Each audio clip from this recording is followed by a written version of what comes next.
Hello students. तो आज हम पढ़ेंगे एनसीईआरटी का chapter 6 and our new unit 4th that is electromagnetic induction.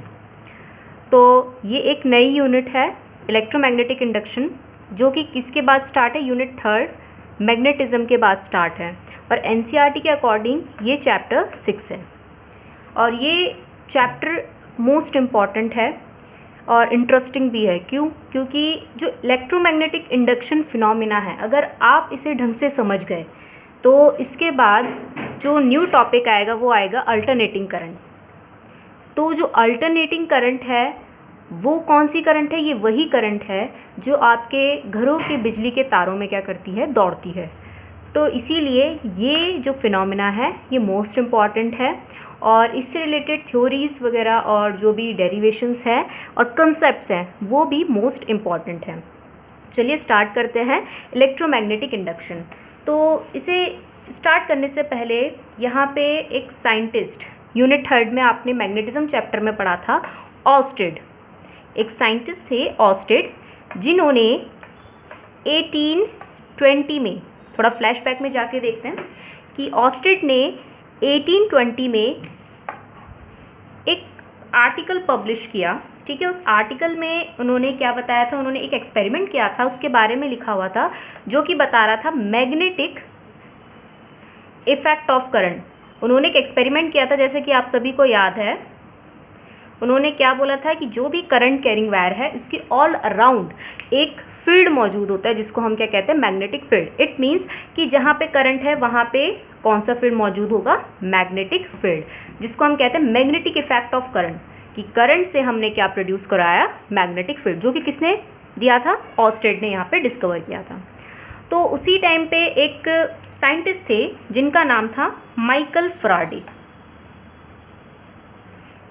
अब मैं माइकल फैराडे के बारे में बता देती हूँ। ये माइकल फैराडे ज़्यादा पढ़े लिखे नहीं थे, इन्होंने सिर्फ 7th क्लास तक पढ़ा था और ये बहुत ही गरीब ख़ानदान से रिलेट करते थे। वैसे हम इनकी बायोग्राफी तो पढ़ नहीं रहे, लेकिन थोड़ा बहुत इनके बारे में बता देते हैं। ठीक है, ये उस टाइम पे न्यूज़पेपर डिस्ट्रीब्यूटर का काम करते थे, जो कि न्यूज़पेपर घरों घरों में जाके देते हैं। ठीक है, और बुक बाइंडिंग का भी काम करते थे, बुक डीलिंग का भी काम करते थे।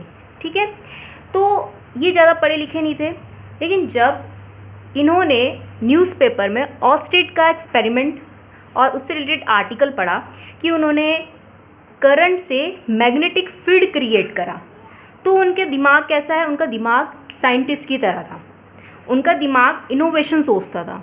तो माइकल फैराडे ने सोचा जब मैग्नेटिक इफेक्ट ऑफ करंट हो सकता है, तो उन्होंने सोचा क्या मैग्नेटिक फील्ड से हम इलेक्ट्रिक करंट बना सकते हैं। मतलब just converse of the idea of magnetic effect of current. Magnetic effect of current का जस्ट उल्टा उन्होंने सोचा। अब देख लीजिए, यहाँ पे तो ये बहुत ईजी है कि हमें तो यहाँ पे देखिए इलेक्ट्रिसिटी यहाँ पे देनी पड़ रही है, इलेक्ट्रिसिटी या इलेक्ट्रिक करंट प्रोड्यूस करनी पड़ रही है, देन उसके बाद मैग्नेटिक फील्ड क्रिएट होगा। लेकिन माइकल फैराडे ने जस्ट उसका उल्टा सोचा कि अगर हमारे पास मैग्नेटिक फील्ड मौजूद हो, ठीक है, मैग्नेटिक फील्ड मौजूद हो, तो क्या हम इसका उल्टा, जैसे पहले था ऑर्स्टेड का उल्टा, ऑर्स्टेड के आइडिया से उल्टा, हम मैग्नेटिक फील्ड से इलेक्ट्रिक करंट भी तो जनरेट कर सकते हैं। इट मीन्स कि सिर्फ हमें वहाँ पे मैग्नेटिक फील्ड ही क्रिएट करना पड़ेगा। मैग्नेटिक फील्ड क्रिएट हो गया तो इट मीन्स इलेक्ट्रिक करंट हमें मिल गई। तो उनका आइडिया सिर्फ इतना था। तो अपने आइडिया को बिल्कुल एक सच्चाई के रूप में प्रस्तुत करने के लिए उन्होंने क्या करा? एक्सपेरिमेंट करा। एक्सपेरिमेंट में उन्होंने क्या लिया? अब देखिए, यहाँ पे कोई भी एनर्जी से रिलेटेड चीज़ नहीं ली उन्होंने, कोई बैटरी नहीं ली है, ना ही कोई सेल लिया है, क्योंकि यहाँ पे इलेक्ट्रिक करंट प्रोड्यूस करनी है। किसके थ्रू? मैग्नेटिक फील्ड के थ्रू। तो उन्होंने क्या क्या लिया देख लीजिए। एक कॉइल ली। ठीक है, कॉइल क्या होती है? जैसे कि अगर हमने कोई भी कॉपर वायर ली है, उस कॉपर वायर को हमने स्प्रिंग शेप में चेंज कर दिया है। ठीक है, हेलिकल शेप में चेंज कर दिया है और फिर उसको हमने किसके साथ यहाँ पे कनेक्ट कर दिया? एक गैल्वेनोमीटर के साथ। गैल्वेनोमीटर का काम आप सभी को पता है कि स्मॉल करंट को डिटेक्ट करता है। किसी भी सर्किट में अगर कोई करंट फ्लो करेगी तो उसको डिटेक्शन करने का काम कौन करता है? गैल्वेनोमीटर। तो उसने ये कॉइल ली, उन्होंने ये कॉइल ली। ठीक है। उस कॉइल को कनेक्ट कर दिया गैल्वेनोमीटर के साथ कि अगर इसमें करंट जनरेट होगी तो कौन यहाँ पे डिटेक्ट कर लेगा, गैल्वेनोमीटर। और साथ ही साथ इन्होंने क्या लिया, source of magnetic field. Magnetic field लेने के लिए आपको पता है दो ही चीज़ों की ज़रूरत पड़ती है, या तो आप एक मैग्नेट ले लीजिए, ठीक है। मैग्नेटिक फील्ड किससे प्रोड्यूस होता है, आपने इससे पहले चैप्टर में पढ़ा, या तो एक बा मैग्नेट ले लो, या तो एक मैग्नेट ले लो, या फिर आप एक करंट कैरिंग वायर ले लो, ठीक है। तो इन दोनों में से कुछ भी लेके आप क्या प्रोड्यूस कर सकते हैं, मैग्नेटिक फील्ड, ठीक है।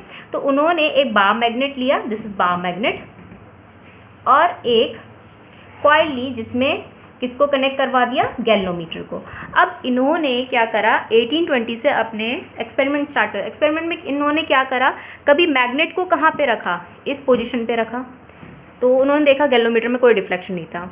इस मैग्नेट को कभी यहाँ पे प्लेस किया, मतलब उसकी पोजीशन चेंज करते रहे, कभी उस मैग्नेट को इस वाली पोजीशन पे रखा, कभी मैग्नेट को ऊपर की तरफ रख दिया, ठीक है, कभी मैग्नेट को इस कॉइल के बीचों बीच रख दिया। अलग अलग पोजीशन रखते गए, लेकिन रिज़ल्ट क्या मिला, रिज़ल्ट उन्हें यही मिला कि गैल्वेनोमीटर में कोई भी डिफ्लेक्शन नहीं हुआ। इन्होंने ये चीज़ करते करते कम से कम 11 साल इन्हें हो गए, ठीक है। अपने आइडिया को सच्चाई में बदलने के लिए उन्होंने जो एक्सपेरिमेंट करने की कोशिश करी, उस पर्टिकुलर चीज़ को करते करते इन्हें 11 साल हो गए, ठीक है। अब आई बात 1831 की। अब जब बात आती है, क्योंकि 11 साल यही होगा ना, 1820 से 1831। अब आपको पता है कि जब आप कोई भी चीज़, कोई भी एक्सपेरिमेंट करते हैं या कोई भी कोशिश करते हैं, उसको करने में अगर आप फेल होते रहते हैं, वो भी 11 साल, तो आप क्या करोगे, आप वो सेटअप उठाओगे पूरा, उसे फेंक दोगे। तो माइकल फैराडे ने भी फ्रस्ट्रेशन में यही किया। माइकल फैराडे ने क्या किया कि ये पूरा का पूरा सेटअप उठाया, अपना मैग्नेट, ये कॉइल प्लस गैल्वेनोमीटर, ये सब उठाया, उठा के फेंक दिया। फेंकने के दौरान क्या हुआ, एक एक्टिविटी हैपन हुई। अब ये देखिए नेचुरल एक्टिविटी क्या हैपन हुई। तो जैसे ही उन्होंने फेंका, उन्होंने देखा अचानक से उस गैल्वेनोमीटर में डिफ्लेक्शन शो हुआ। गैल्वेनोमीटर में क्या हुआ, डिफ्लेक्शन शो हुआ। अब आपको पता है गैल्वेनोमीटर डिफ्लेक्शन कब शो करता है, जब कहीं पे किसी इस सर्किट पे क्या फ्लो हुई होगी, करंट फ्लो हुई होगी। तो उनके दिमाग में अब यहाँ पे बत्ती जल गई। अब क्या चीज़ हुआ, क्या आइडिया है, अब क्या चीज़ हुई उसमें कि उस पर्टिकुलर कॉइल में जो 11 साल तक उन्होंने इतना एक्सपेरिमेंट किया, कुछ नहीं हुआ, लेकिन जैसी वो चीज़ वो एंड करने लगे, तुरंत वहाँ पे क्या हो गया, वो एक्सपेरिमेंट हैपन हो गया, ठीक है। अब यहाँ पे क्या हुआ था, उनको पता लग गया कि उनसे क्या गलती हुई थी। उनसे ये गलती हुई थी कि वहाँ पे मैग्नेटिक फील्ड कांस्टेंट नहीं, बल्कि मैग्नेटिक फील्ड वहाँ पे वेरिंग होना चाहिए। वेरिंग मतलब चेंज होना चाहिए। जैसे ये मैग्नेट है, अब फेंकने के दौरान क्या हुआ था, फेंकने के दौरान ये जो मैग्नेट है एक्चुअली ये कैसे होके गया था, इस कॉइल से अंदर होते हुए, मूव करते हुए बाहर की तरफ निकला। तो जब ये मैग्नेट मूव करेगा, आपको पता है इस मैग्नेट से क्या निकल रही है, मैग्नेटिक फील्ड लाइंस निकल रही है बहुत सारी, ठीक है। जब मैग्नेट अपनी जगह पे बिल्कुल कांस्टेंट है, तो उससे जो मैग्नेटिक फील्ड लाइंस इस कॉइल में एंटर करेंगी, वो क्या करेंगी, सेम करेंगी। इट मीन्स कि अगर इससे समझ लीजिए 100 number of magnetic field lines cross हो रही थी और आपने मैग्नेट को यहीं पे रखा हो, तो इट मीन्स कि इससे मैग्नेटिक फील्ड जो है वो है कांस्टेंट। लेकिन जब इस मैग्नेट को आप मूविंग फॉर्म में इससे निकलते हुए, इससे इस तरीके से गुजारते हुए लेके जाएंगे, तो क्या होगा, जो इसके अंदर जो मैग्नेटिक फील्ड लाइंस एंटर करेंगी वो क्या होंगी, डिफरेंट फॉर्म में होंगी, चेंज होंगी। तो वही चीज़ हुई। तो यहाँ पे उनका एक्सपेरिमेंट क्या हुआ, यहाँ पे सक्सेसफुल हुआ। तो इट मीन्स कि यहाँ पे इलेक्ट्रिक करंट तो आप जनरेट कर सकते हैं, लेकिन यहाँ पे कैसा मैग्नेटिक फील्ड होना चाहिए, वेरिंग मैग्नेटिक फील्ड। अब ये वेरिंग मैग्नेटिक फील्ड का मतलब एक चीज़ यहाँ पे बता देते हैं, वेरिंग मैग्नेटिक फ्लक्स लिख देती हूँ, ज़्यादा बढ़िया ये मैग्नेटिक फ्लक्स। जैसे आपने इलेक्ट्रिक फ्लक्स पढ़ा था, इलेक्ट्रिक फ्लक्स क्या था, the number of, total number of electric field line crossing normally through the surface. तो इसमें इलेक्ट्रिक फील्ड लाइंस नहीं आएगी, यहाँ पे मैग्नेटिक फील्ड लाइन, कि कितनी number of magnetic field lines उस पर्टिकुलर सर्किट से क्रॉस हो रही है, उसकी सर्किट के सरफेस से क्रॉस हो रही है, उसको हम कहेंगे मैग्नेटिक फ्लक्स। जब हम मैग्नेट को मूव कराएंगे तो उस केस में इस कॉइल में जितनी भी number of magnetic field lines इस बा मैग्नेट की वजह से एंटर कर रही हैं, वो क्या होती रहेंगी, चेंज होती रहेंगी, जिसको हम क्या कहते हैं, वेरिंग मैग्नेटिक फ्लक्स, ठीक है। जिसमें number of magnetic field lines उस पर्टिकुलर कॉइल से रिलेटेड क्या होती रहेगी, चेंज होती रहेगी, ठीक है। तो उस कारण यहाँ पे क्या प्रोड्यूस हुआ, करंट प्रोड्यूस हुआ। और इससे पहले आपको पता है करंट से पहले हमेशा पोटेंशियल जनरेट होता है। जब तक high potential low potential generate नहीं होगा तब तक क्या नहीं होता, जब तक ईएमएफ जनरेट नहीं होता तो तब तक क्या नहीं होता, इलेक्ट्रिक करंट जनरेट नहीं होता है। तो इस केस में वेरिंग मैग्नेटिक फ्लक्स जैसी हम वहाँ पे करेंगे तो वहाँ पे क्या होगा, एक ईएमएफ इसके अंदर क्या हुआ, प्रोड्यूस हुआ। प्रोड्यूस नहीं बोलेंगे बल्कि यहाँ पे इंड्यूस्ड बोलेंगे। तो उस पर्टिकुलर करंट या उस पर्टिकुलर ईएमएफ को जो इस कॉइल में जनरेट हुआ था, प्रोड्यूस हुआ था, उसको हम कहते हैं इंड्यूस्ड। इंड्यूस तब नाम आता है जब किसी पर्टिकुलर एक्सटर्नल सोर्स के थ्रू उसमें कोई चीज़ क्या हो रही हो, प्रोड्यूस हो रही हो, तो इसलिए इंड्यूस। तो इंड्यूस ईएमएफ, पहले इंड्यूस ईएमएफ जनरेट होगा, देन इंड्यूस करंट,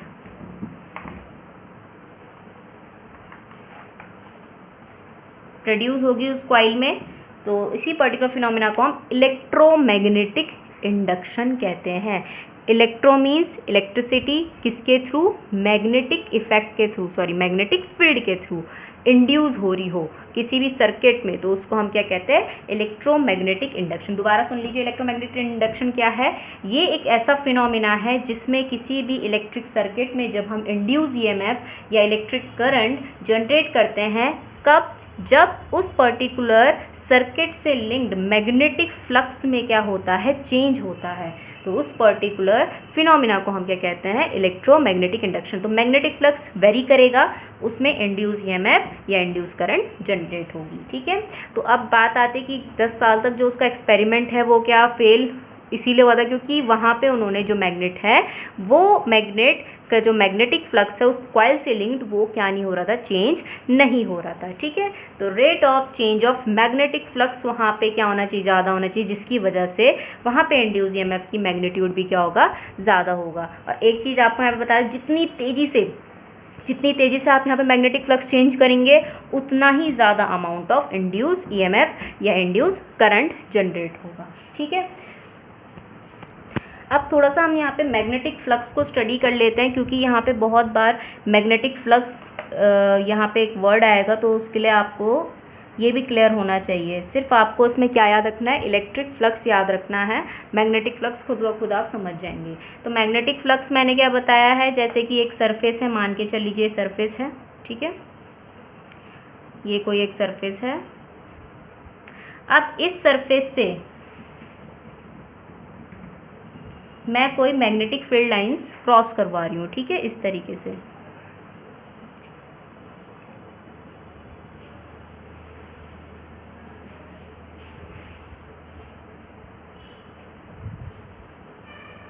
क्रॉस करवा रही हूँ, तो ये इस तरीके से मैंने क्रॉस करवाई।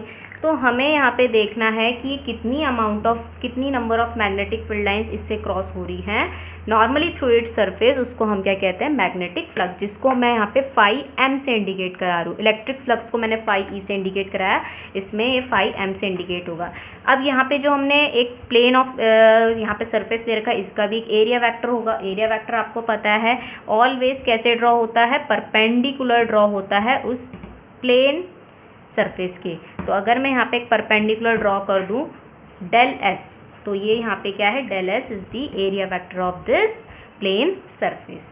तो आपको इसका अगर फॉर्मूला लिखाऊं तो याद होगा, इलेक्ट्रिक फ्लक्स का फॉर्मूला क्या था, यहाँ पे याद करा देते हैं, ई डॉट डेल एस। तो ऐसे ही अगर मैं यहाँ पे बात करूँ मैग्नेटिक फ्लक्स का फॉर्मूला, तो वो क्या होता है, बी डॉट डेल एस। अगर हमें इसे इंटीग्रल फॉर्म में लिखना है तो कैसे लिखेंगे, इंटीग्रेशन का साइन लगाएंगे, बी डॉट और डेल एस की जगह क्या हो जाएगा, डी एस। डी एस यहाँ पे क्या है, small area vector of that plane surface. तो जैसे अगर मैं इसके मैग्नेटिक फ्लक्स की बात करूँ तो कितनी मैग्नेटिक फील्ड लाइंस इससे क्रॉस हो रही है, 1 2 3 4 दिखाई दे रही हैं, ठीक है। तो इट मीन्स जब तक इस सरफेस को मैं ऐसी बना के रखूँगी तब तक इससे 4 मैग्नेटिक फील्ड लाइंस क्रॉस होती रहेंगी। तो इट मीन्स इसका मैग्नेटिक फ्लक्स क्या है, कांस्टेंट है कि वेरी कर रहा है, कांस्टेंट है, ठीक है। लेकिन समझ लीजिए मैं इस सरफेस को क्या कर दे रही हूँ, टिल्ट कर दे रही हूँ। अभी ऐसा है ना, तो अभी ऐसे कर दे रही हूँ। तो जब मैं इसको ऐसे कर दूँगी, समझ लीजिए ऐसे कर दूँगी, तो जब इसको मैंने ऐसे कर दिया तो अब इससे कितनी number of magnetic field lines cross हो रही है, 3। पहले 4 हो रही थी, अब कितनी हो रही है 3।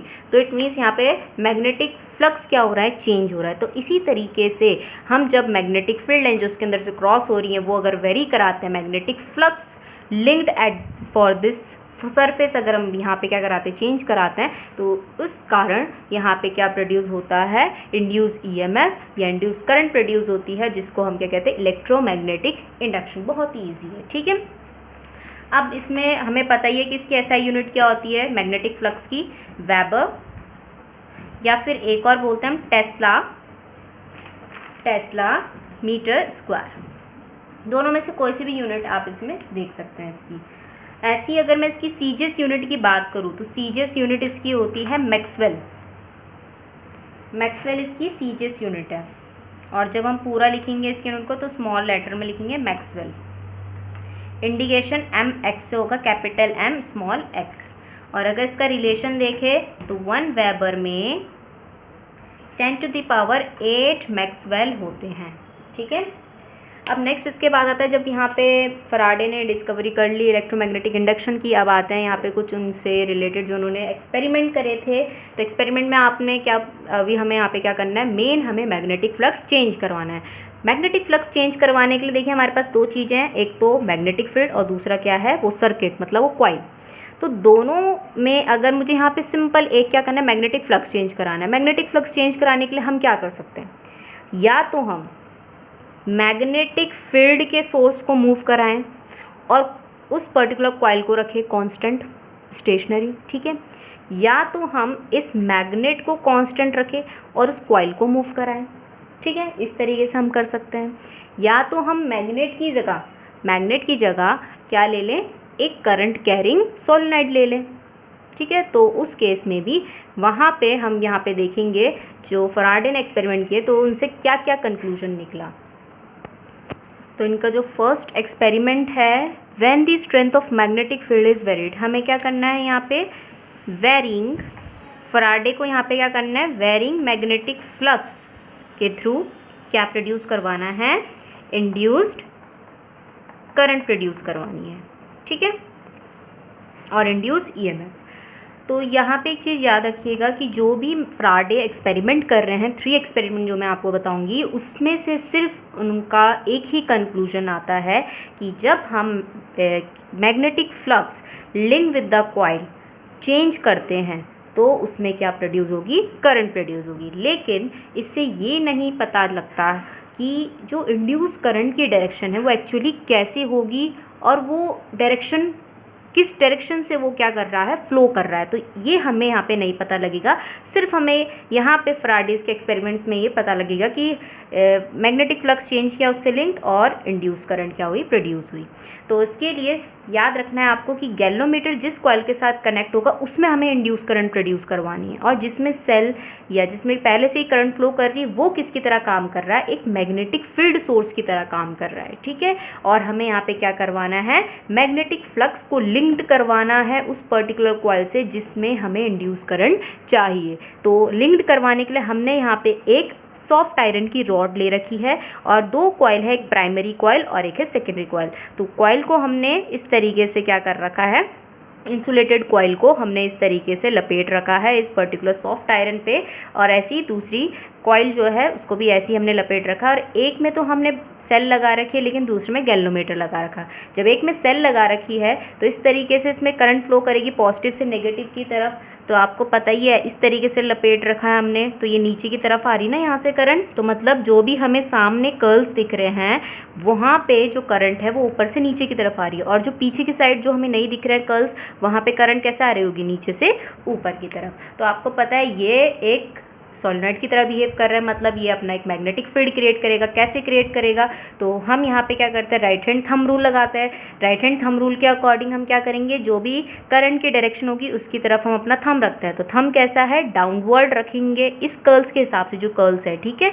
तो ये जो हमारे पास यहाँ पे कॉइल के करंट की डायरेक्शन है वो डाउनवर्ड है, तो हमने डाउनवर्ड करा, और ये जो हमारे पास कर्ल है वो टूवर्ड्स कहाँ की तरफ आ रहा है, टूवर्ड्स राइट हैंड साइड आ रहा है। तो इट मीन्स कि अगर हम बात करें कि मैग्नेटिक फील्ड लाइन यहाँ से निकल रही हैं और यहाँ पे एंटर करती हुई दिखाई दे रही है, तो जहाँ से निकलती है वहाँ पे कौन सा पोल बनता है, नॉर्थ पोल। जहाँ पे एंटर करती हुई दिखाई देती है तो वहाँ पे कौन सा पोल बनता है, साउथ पोल। ठीक है, दोबारा से देख लीजिए यहाँ पे कि यहाँ से इस तरीके से एंटर करती हुई दिखाई दे रही है।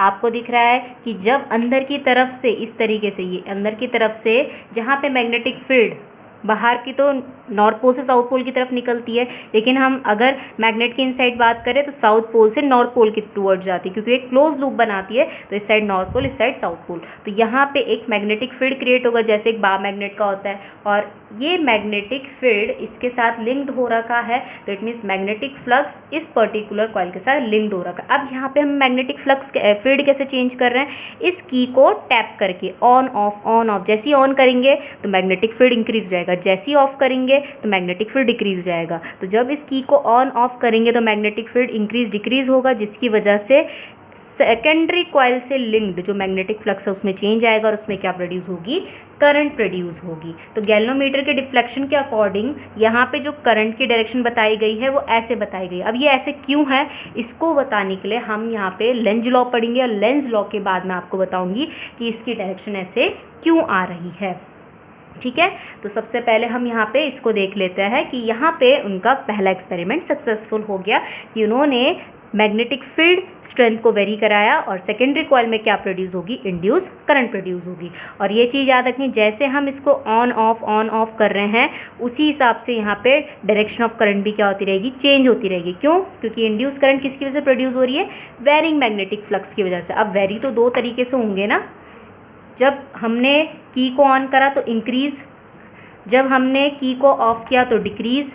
तो इंक्रीज़ करेंगे तो एक पर्टिकुलर डायरेक्शन में करंट फ्लो करेगी, जब डिक्रीज़ करेंगे तो दूसरी पर्टिकुलर डायरेक्शन में ये करंट फ्लो करेगी। ठीक है, अब सेकेंड एक्सपेरिमेंट देखते हैं। पहले एक्सपेरिमेंट में जो हमारे पास दोनों था, कौन, सोर्स ऑफ मैग्नेटिक फील्ड, और दूसरा कौन सा जो हमारे पास जिसमें हमने इंड्यूस करंट प्रोड्यूस करनी थी, वो दोनों के दोनों हमने स्टेशनरी रख रखे थे। लेकिन जो मैग्नेटिक फील्ड था उसको हम वेरी कर रहे थे टेपिंग की को ऑन ऑफ करके, करंट को ऑन ऑफ करके। सेकेंड एक्सपेरिमेंट में उन्होंने क्या करा फराडे ने कि यहाँ पे जिस पे हमें इंड्यूस करंट प्रोड्यूस करानी है उस कॉइल को तो रेस्ट में रखा, ये तो स्टेशनरी है, दिस इज स्टेशनरी या रेस्ट। और जो यहाँ पे मैग्नेटिक फील्ड का सोर्स है उसको मूव कराया, कैसे, कभी टूवर्ड्स तो कभी अवे। तो याद रखना, जैसे ही टूवर्ड्स वो मूव करा रहे थे तो इसमें एक करंट प्रोड्यूस होती है जिसको हम क्या कहते हैं, इंड्यूस करंट, एक पर्टिकुलर डायरेक्शन में। और जैसे ही वो अवे मूव करा रहे थे तो तुरंत वो करंट की डायरेक्शन क्या हो जा रही थी, चेंज जा रही थी। मतलब इसमें करंट फ्लो तो हो रही थी लेकिन डायरेक्शन अवे और टूवर्ड्स के अकॉर्डिंग, टूवर्ड्स में एक पर्टिकुलर डायरेक्शन में फ्लो कर रही थी और अवे में जैसे हम अवे लेके जा रहे थे इस पर्टिकुलर मैग्नेट को तो इसमें किसी और डायरेक्शन में करंट फ्लो कर रही थी। तो जब इसे हम टूवर्ड्स लेके गए तो ये देखा गया कि इसमें इस तरीके से करंट फ्लो कर रही है। तो आपको इसमें क्या याद रखना है कि इसमें हमें सिर्फ ये पता लगेगा कि जब हम मैग्नेट को टूवर्ड्स या अवे लेके जा रहे हैं, टूवर्ड्स लेके जा रहे हैं तो मैग्नेटिक फ्लक्स क्या हो रहा है, इंक्रीज़ हो रहा है। जब हम अवे लेके जा रहे हैं तो मैग्नेटिक फ्लक्स क्या हो रहा है, इस कॉइल से लिंक मैग्नेटिक फ्लक्स क्या हो रहा है, डिक्रीज़ हो रहा है। तो जब इस तरीके से इंक्रीज़ डिक्रीज़ होगा तो इसमें क्या प्रोड्यूस होगी, इंड्यूस करंट और इंड्यूस ईएमएफ, जो कि यहाँ पे फराडे एक्सपेरिमेंट को क्या करती है, कंक्लूड करती है। ठीक है, क्योंकि हमें यहाँ पे क्या प्रोड्यूस करवानी है, इंड्यूस करंट और इंड्यूस ईएमएफ। थर्ड एक्सपेरिमेंट देखते हैं इसमें। अब थर्ड एक्सपेरिमेंट में इन्होंने क्या किया है कि जो मैग्नेटिक फील्ड है उसको स्टेशनरी बना रखा है और अब कॉइल को मूव करा रहे हैं। तो उन्होंने आपको दिख रहा होगा कि जो मैग्नेटिक फील्ड है वो कैसे यहाँ पे है, ऊपर से नीचे की तरफ। क्रॉस किसको बताता है कि यहाँ पे magnetic field line inward direction में है, इनवर्ड डायरेक्शन में है। ठीक है, और यहाँ पे एक ABCD रेक्टेंगुलर यहाँ पे कॉइल है जो कि हम यहाँ पे इसमें मूव कराएंगे। अब ये कैसे मूव करेंगे, सबसे पहले आप देख लीजिए। उन्होंने देखा कि जब हम इस कॉइल को, अब आपसे क्वेश्चन पूछा जाता है, आप अपने दिमाग में सोच के इसका आंसर खुद प्रोड्यूस करिए कि क्या होगा इसका आंसर, कि जब मैं इस कॉइल को इसी मैग्नेटिक फील्ड के ही अंदर इस तरीके से मूव कराऊंगी, मतलब इस कॉइल को पकड़ा और इसी के अंदर मूव करा रही हूँ, बाहर नहीं निकाल रही हूँ मैग्नेटिक फील्ड लाइन से, सिर्फ इसी के अंदर मूव करा रही हूँ, तो क्या इसमें इंड्यूस करंट प्रोड्यूस होगी कि नहीं। ठीक है। अब बात करते हैं आगे की, इसका आंसर मैं इसके बाद ही बताऊंगी जब ये पूरा का पूरा बता देंगी। तो अब यहाँ पे क्या करा उन्होंने, इस कॉइल को मूव कराया, ठीक है। इस कॉइल का मोशन किस डायरेक्शन में, बाहर की तरफ। अब आपको पता है कि जब यहाँ पे हम ABCD कॉइल को बाहर की तरफ खींचेंगे तो उस केस में मैग्नेटिक फील्ड जो उसके अंदर एंटर कर रही हैं वो क्या होती रहेंगी, धीरे धीरे कम होती रहेंगी, क्योंकि ऐसे हम बाहर की तरफ खींच रहे हैं। तो बाहर की तरफ मतलब बाहर वाले स्पेस में इस मैग्नेटिक फील्ड से दूर लेके जा रहे हैं, तो यहाँ पे धीरे धीरे मैग्नेटिक फ्लक्स की वैल्यू क्या होगी, उससे लिंक्ड डिक्रीज़ होगी। तो जब डिक्रीज़ होगी तो उन्होंने देखा इसमें एक पर्टिकुलर डायरेक्शन में करंट फ्लो कर रही है, और वो डायरेक्शन ऑफ करंट यहाँ पे क्या बताई गई है, जो हम अगर देखें यहाँ पे किस तरीके से यहाँ पे डायरेक्शन ऑफ करंट बन रही है,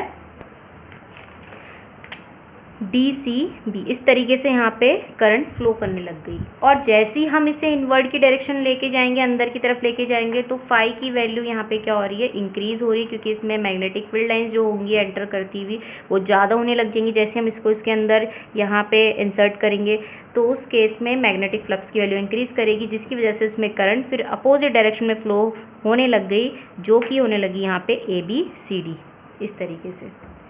तो ये थे फराडेस के एक्सपेरिमेंट, जिसके थ्रू उन्होंने कंक्लूजन निकाला, और कंक्लूजन से ही यहाँ पे इन्होंने 3 लॉज निकाले। तो 3 लॉज मोस्ट इम्पॉर्टेंट है जो आपको पढ़ने हैं, ठीक है। जो अभी मैंने एक क्वेश्चन पूछा था तो उसका आंसर है नो, कि उसमें कोई भी इलेक्ट्रिक करंट प्रोड्यूस नहीं होगी। क्यों? क्योंकि वहाँ पे जो कॉइल है वो उसी के अंदर घूमती रहेगी। तो इट मीन्स कि जो मैग्नेटिक फील्ड लाइंस है वो तो सेम ही एंटर करेंगी ना, क्योंकि हम इसको ना ही बाहर लेके जा रहे हैं ना ही अंदर लेके जा रहे हैं, मतलब ना ही इंक्रीज़ करा रहे हैं ना ही मैग्नेटिक फ्लक्स यहाँ पर डिक्रीज़ करा रहे हैं। मैग्नेटिक फ्लक्स कॉन्स्टेंट रहेगा इसी के अंदर रोटेट कराते हुए, अगर रोटेट नहीं, इसी के अंदर अगर हम इसको क्या कर रहे हैं, चला रहे हैं, तो इट मीन्स कि उस केस में उसमें इंड्यूस करंट प्रोड्यूस नहीं होगा। इंड्यूस करंट प्रोड्यूस करने के लिए हमें मैग्नेटिक फ्लक्स का रेट ऑफ चेंज ऑफ यहाँ पे करना पड़ेगा। तो कंक्लूजन के रूप में आप जो भी इलेक्ट्रोमैग्नेटिक इंडक्शन के लॉज बताए थे फराडे ने, वो आप यहाँ पे सुनिए और एक एक करके देखिए, ठीक है। तो ये मोस्ट इम्पॉर्टेंट लॉज हैं फराडे के इलेक्ट्रोमैग्नेटिक इंडक्शन के। तो पहली चीज़ जो कंक्लूजन में उन्हें पता लगी, और जो पहला लॉ है ये मैं आपको 3 पार्ट में डिवाइड करके बता रही हूँ। तो पहला जो लॉ है कि जब भी किसी सर्किट से लिंक्ड मैग्नेटिक फ्लक्स में चेंज होता है तो उसमें क्या प्रोड्यूस होती है, इंड्यूस EMF या फिर इंड्यूस करंट। तो क्या है, जब भी किसी सर्किट से लिंक्ड मैग्नेटिक फ्लक्स में चेंजेस आते हैं तो उसमें क्या प्रोड्यूस होता है, इंड्यूस EMF और इंड्यूस करंट। सेकंड, ये इंड्यूस EMF इंड्यूस करंट कब तक रहता है उसमें, जब तक उससे लिंक्ड मैग्नेटिक फ्लक्स में क्या हो रहा है, चेंज हो रहा है। जैसे ही मैग्नेटिक फ्लक्स जो उस पर चेंज हो रहा है, लिंक्ड उससे जो लिंक्ड मैग्नेटिक फ्लक्स उसमें चेंज हो रहा है, तब तक उसमें इंड्यूस EMF प्रोड्यूस रहेगा। लेकिन जैसे ही वो कांस्टेंट हो जाएगा, जैसे ही चेंजेस होना बंद हो जाएगा, वैसे ही वहाँ पे इंड्यूस EMF भी प्रोड्यूस होना बंद हो जाएगा। तो इसलिए इंड्यूस EMF कब तक रहेगा उसमें, induce EMF last as long as, कब तक, the change in magnetic flux continues, जब तक मैग्नेटिक फ्लक्स में चेंज, जब तक magnetic flux link with that coil change होता रहेगा तब तक उसमें इंड्यूस EMF लॉन्ग लास्ट रहेगा। जैसे ही चेंज होना बंद वैसे ही इंड्यूस EMF भी ख़त्म।